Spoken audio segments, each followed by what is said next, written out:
How to change the color of bullet points in Microsoft Word.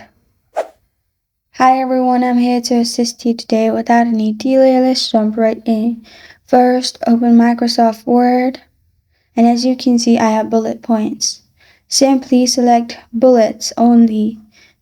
Make sure you don't select the words. Select bullet points, and at the top, click on font color. Click on the arrow beside it. You will find all the colors pop up. Select the color you want your bullet to change to. After you're done, press on enter and you're good to go. As you can see, I have changed my bullet color into yellow color. This is how to change the color of bullet points in Microsoft Word. Thank you for joining me today. If this video helps you out, please leave a like and subscribe for more. Got a question or want to suggest a topic? Comment below. Thank you for watching.